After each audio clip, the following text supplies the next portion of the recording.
players, and then we'll let them go and wrap up with questions for Coach. Well, we let the guys know that there's no moral victories, and that's certainly the truth. We love the game because you can potentially lose the game. That's what makes our game beautiful, is that you got to scratch and claw with everything you got to not lose the game. That being said, we got as close as we could tonight to that because we did scratch and claw for every inch that we had. We had moments when we gave them opportunities and then moments when we recovered from that. Our defense, led by E-Man here, just unbelievable. Unbelievable. So many other people in this game today in his situation. She's got so many amazing days ahead of him. Don't play this game. They don't play this game. But the brotherhood that not only he feels from the rest of his team, but the brotherhood from his guys, brotherhood that he brings to his guys, I think that was what compelled him to keep going. And this guy, in a moment for such a young guy, and the offense to the beginning, we were moving the ball and we just couldn't get there to push that thing across the line or get it into field goal range and put us in a good shape. We'd shoot ourselves in the foot in a couple plays here and there. But what a performance by a young dude really making his first start. And here's what I'll tell you, these two guys, but really everybody in that locker room, like, you coach this game and you're a part of this game. I even think those of you who are media in this game, like, at the end of the day, you do this because you want to feel this. You want to see this.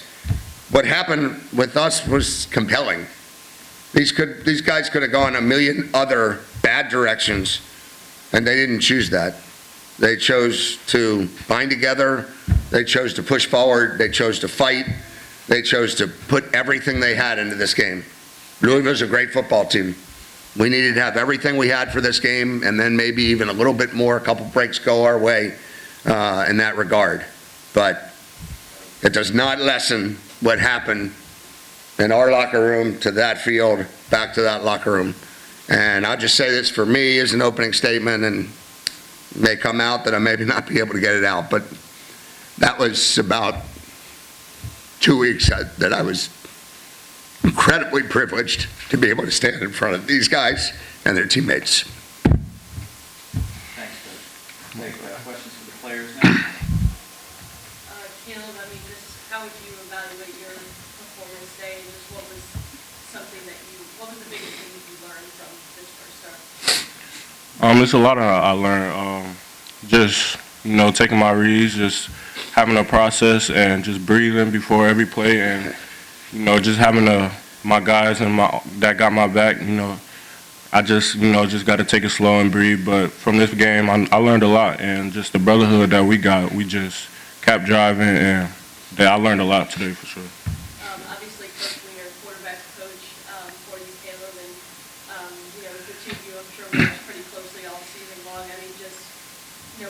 What has that relationship been like for you, especially in this game, and how did he kind of give you your confidence back, and especially after that early fumble? Man, this guy, he the best coach in the country, man. I appreciate him and so thankful for him. Football-wise, he pushed me every day just to be better, learn, and take it day by day just to learn something new every day. And he pushed me. And off the field, he's always there for us, the whole QB room, and we just so thankful for him, man. We don't take him for granted at all. Then for E-Man, I know this isn't the result you guys wanted, but just what can you say about this experience and just the way that your defense, competed today? Man, everything for real. Like, we gave it all we got for real. Just playing with your brothers, and you don't miss it. So you just love it. And just lastly, now that you've played your final game here, just what is the message that you have to the younger guys to keep this defense as strong as it was this year into next season? I say keep going and stay dedicated to the work for real. So just don't take no days off. And be in that film for real and watch football. Check. I was just handed a mic, so am I supposed to hand these to the questioners? All right, let's do it. I just have a comment for Coach Wiener. I just met you yesterday I've met you 4 times since yesterday, and you've only been the head coach for 3 weeks, and I'm really impressed. And I agree with your quarterback that like you're fantastic. And Thank you so much. And I hope you go some other place and have a bright future. Thank you. The only thing I'd say to that is that you realize when you set yourself, when you're a young guy, to go coach, to go teach, and you want to impact people, what you don't think about at that time is that that impact is tenfold back to you. And impact, real impact, is never a one-way street. It's always a two-way street, and if it's not real. This is for Caleb. It's your first start, right, in the collegiate ranks. I'm really impressed what you did. Your reads, the way you threw the ball. I mean, you acted like you've been there for a long time. I'm really impressed. Thank you. Shout out to my teammates. They give me the confidence.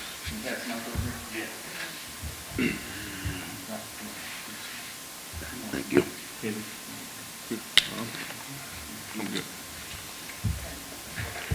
Caleb, just to piggyback off just going through this experience, getting ready for your first start, just kind of how would you describe just kind of this feeling being out on the field with those guys and just kind of partaking in this experience in these last 2 weeks? Man, it's been a blessing. Just these group of guys, man. It's just all great guys, man. They always every day give me the confidence to just be me, and just me not to think like everything is on my shoulders, but just play ball and just be the best person I could be and be the best player I could be. And I'm so thankful for my teammates and my O-line. Shout out my O-line in the QB room.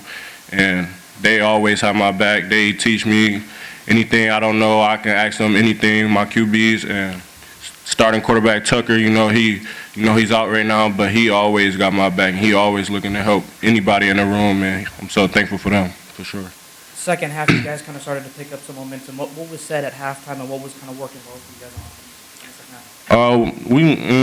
I'll say when we got to the halftime, we just said just keep going. We're not out the game. Stay in the fight and just keep going, and just stay in it. That's all. And we just got to keep pushing. And our game plan, we just take the easy stuff. Just drive down the field to 5-yard gains and run the ball, get an O-line, get off the ball and stuff. So I feel like that worked for us, but we just came up a little short a couple of drives. E-Man, I got 2 questions for you. That's all right. First things first, just the performance of the defense, especially early on. You guys kind of set the tone early. Kind of what impressed you most about just the way you guys played on defense? Yeah, like coming into this game, we already knew we had to work every play. So it's like we always communicate on the same page.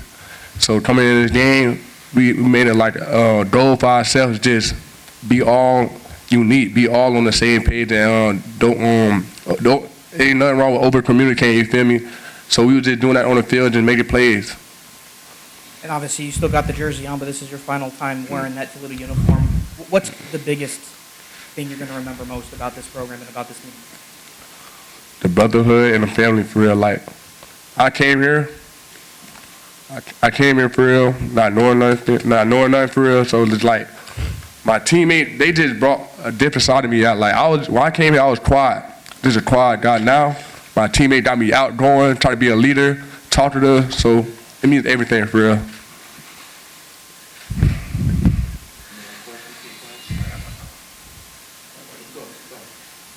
Anything else for the players before we get to coach? All good? All right. Thanks a lot, guys. Appreciate it. Thank you. Amen.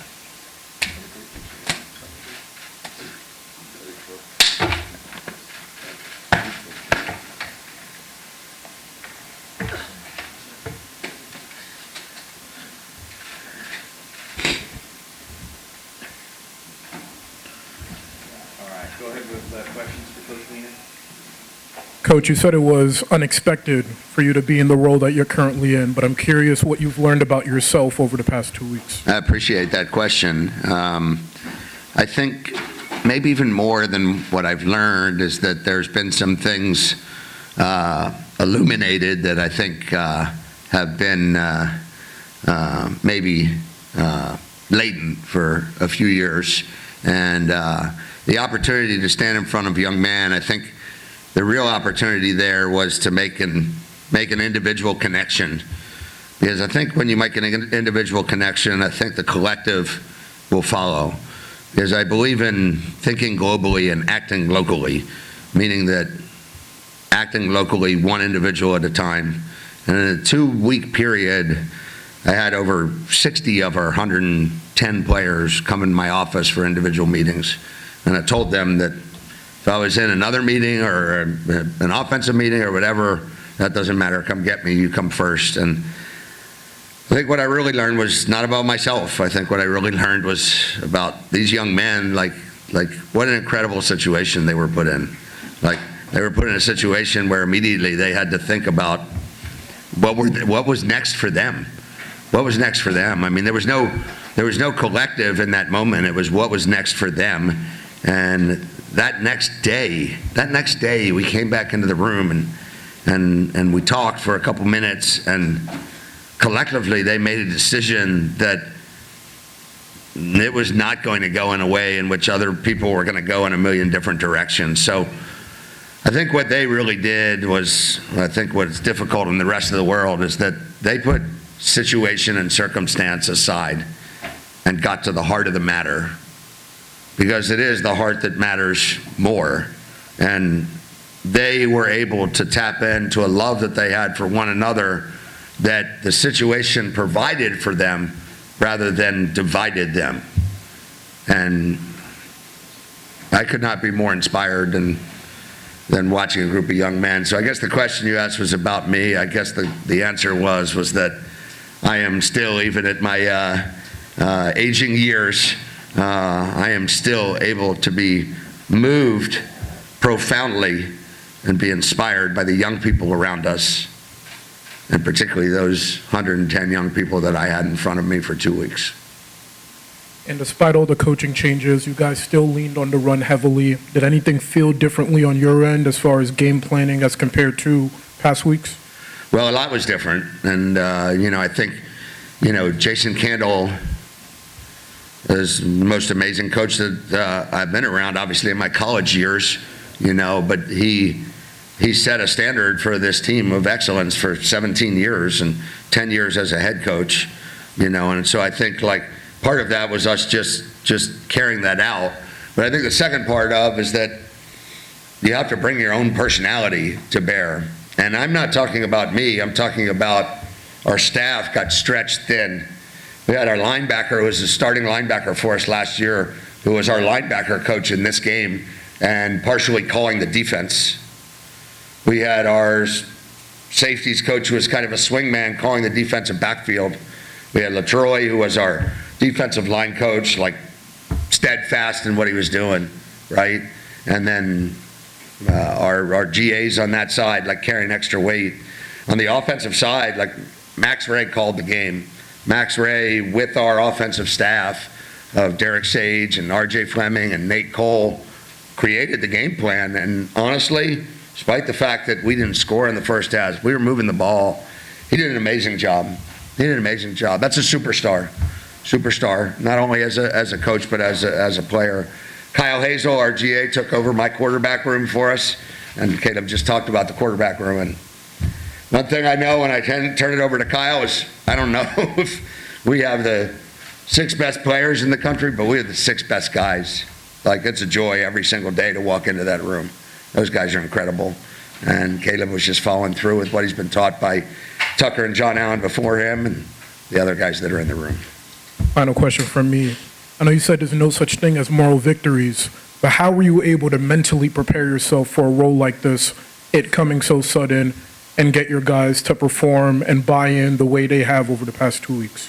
I think my part of the preparation, I walked into that first meeting and I stumbled through my words for the first 2 minutes, and then my instincts of what I did for 16 years at high school, kicked in. And I'll be honest, I don't know that there's much difference.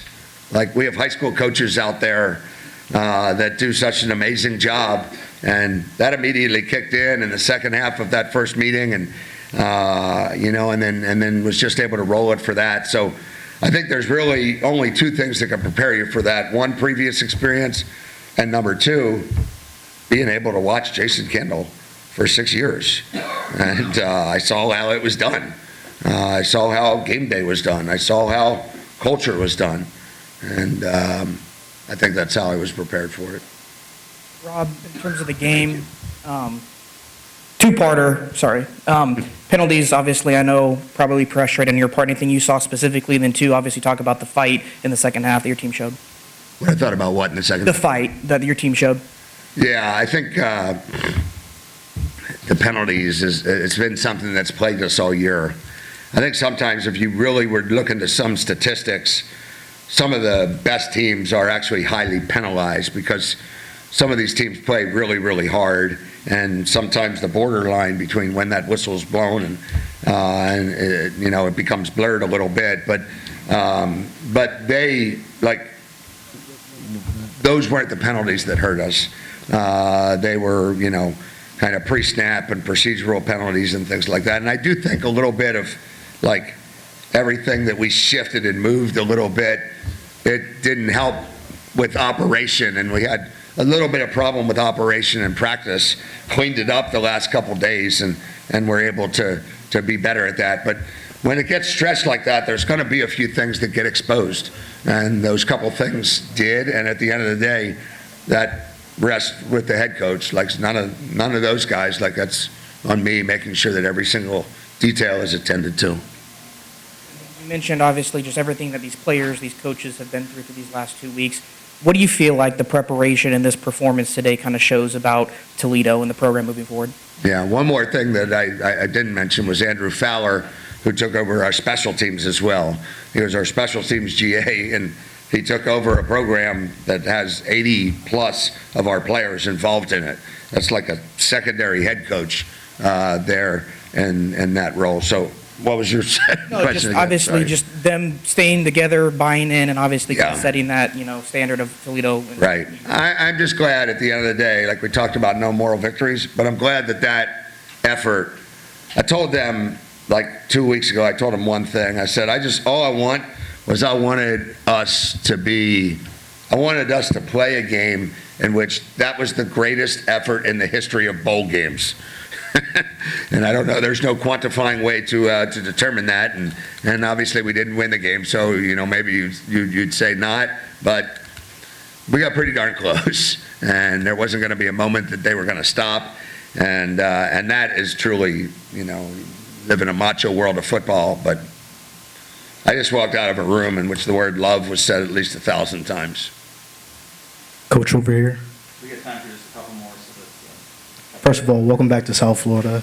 I just want to jump off from that point. From Plant City High School to now playing against both of the Braum brothers, a Braum coach who took down the University of Miami this season.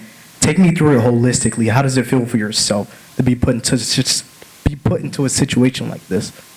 Yeah, as I said before, it was really like the greatest privilege that I've had, certainly in my college time. And I got a text message from Jason Candle this morning, who said, like, 17 years he's been battling for the Rockets, and today he didn't get to do that, and he feels a little bit sick in his stomach because he didn't get to do that, in his gut because he didn't get to do that. But he said he couldn't be happier that I got the opportunity to do that.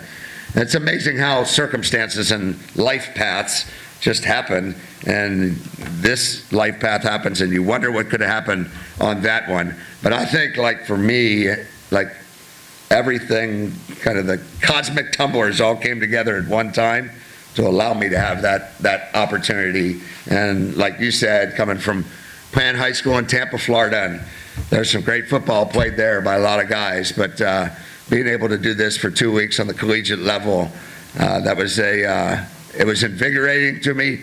It was energizing for me, and it was something that I'll never forget, and I'll never forget each one of those kids. Hey, Coach. It's not in every program where you, as a quarterback's coach, get to have, as close of a relationship as you do with a third-string guy. Just talk about the relationship between you and Caleb and how that's grown the last 2 weeks, and how you feel like he really grew up today as a player. Well, he said the right words at the beginning. He said, "That's my guy," and that's what I feel back at him. Like, that's my guy. And and that's true across the board of all the quarterbacks in our room. And I feel like we kind of bond together, and we just kind of feel like we're on this journey together. And I've told them a quote that I wrote for myself when I came to the University of Toledo when I decided to leave Plant High School, that said, an honest man on a genuine journey will always end up where he's supposed to be. An honest man on a genuine journey will always end up where he's supposed to be. And I talked to Caleb, and I said, somehow, like, here he was in Detroit, and, you know, there was another star that was brighter there, but Caleb was the one that kept putting up numbers and putting up numbers and putting up numbers. And I went to watch him, and I said, this guy is the steal of that class. Like, he might be the best player in the nation in that class.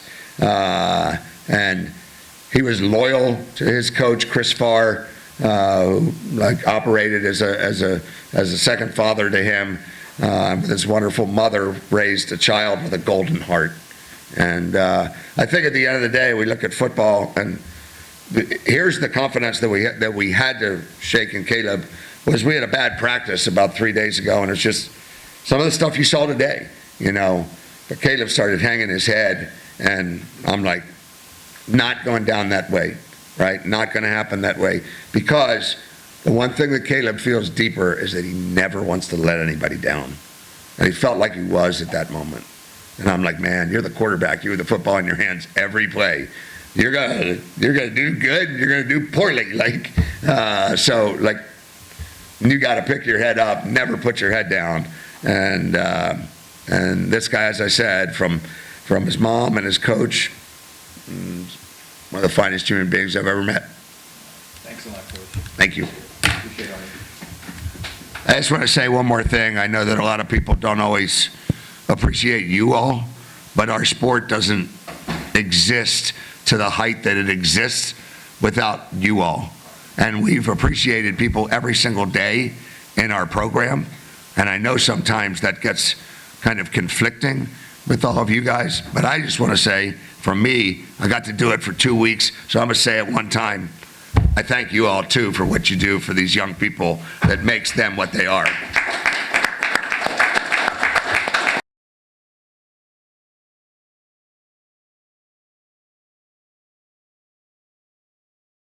Thought we got a little stale there in the second quarter, came out in the second half and found a way to go up 21-3 and thought we were somewhat in control, and then they started to drive the ball and got some scores on us and made the game close. Offensively, we did better in the second half, controlling the ball and running the football. But give them credit. They fought hard and fought to the end and made it a close game. But our guys, we've had games like this all year long, so I'm proud of them to staying together and playing to the end and just find a way to win, and that's the most important thing.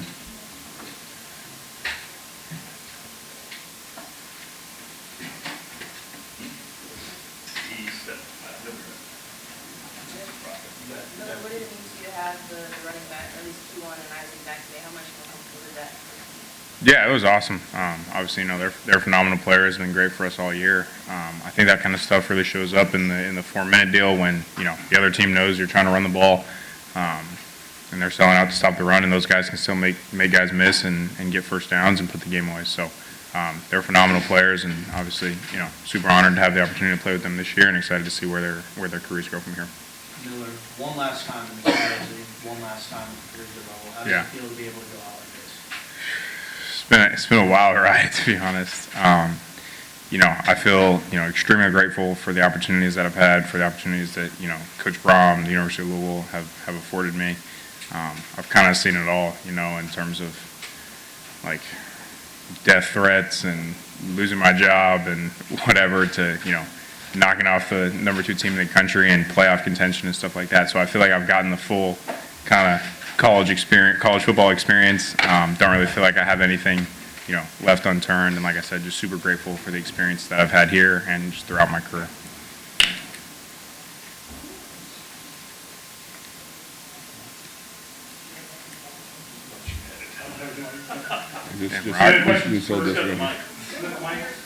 Mics are here. Pass them around.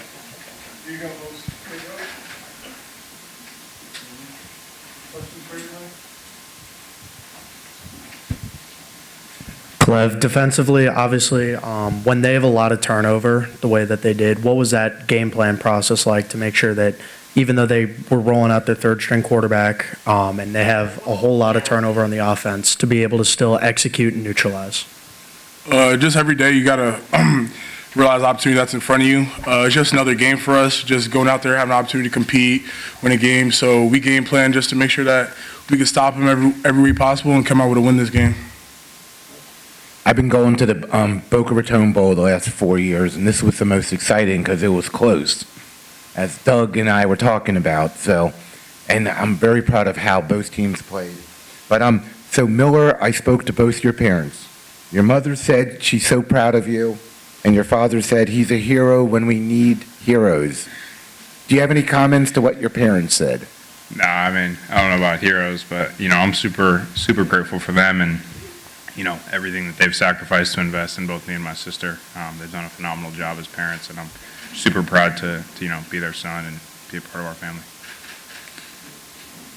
Clev, I guess you guys were able to get a field goal in the first half, but what did you feel like was working to were you able to keep them from scoring any touchdowns in the first half? I think we were just a confident group. We know what we've done all year. So just continue to go out there, put pressure on the quarterback, give him different looks to continue to make him struggle. And that's the reason we were able to come out with a win today.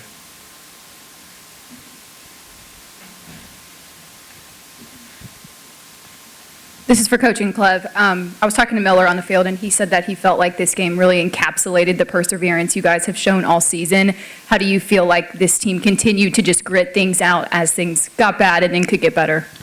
Well, I think it's a sign of a great team that just continues to work hard, continues to fight through adversity. There's not many teams that go undefeated, so you're gonna lose at some point. You got to know how to handle that. Unfortunately, we had a couple in a row that were tough, and these guys responded, and to come back and beat our rival the way we did was a great victory. And then to kind of stick with it this game and play to the very end and pull it out again and finish with 9 wins, it's a credit to our team. We talk about, you know, we'll be judged when the season's fully over, and to get 9 wins again was a good showing, and so I'm really proud of these guys. They played hard, and they played to the end, and these two guys next to me really were great leaders for us.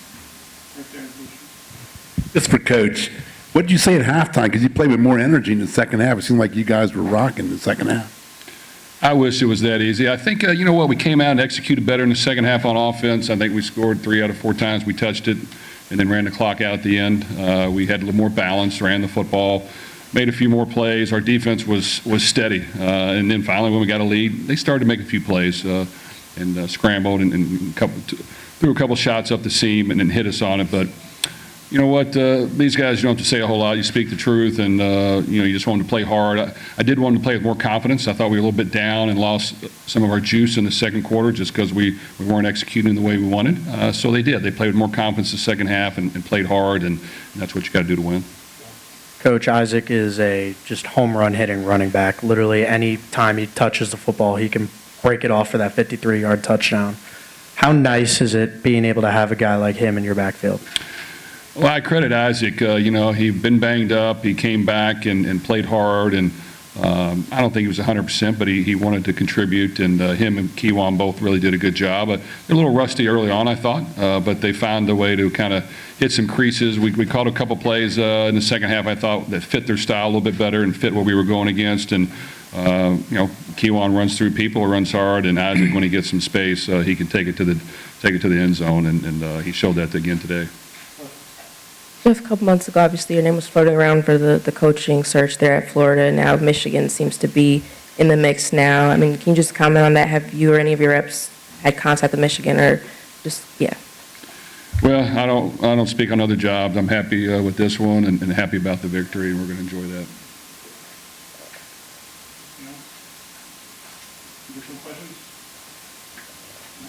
Okay, thanks, guys. Thank you.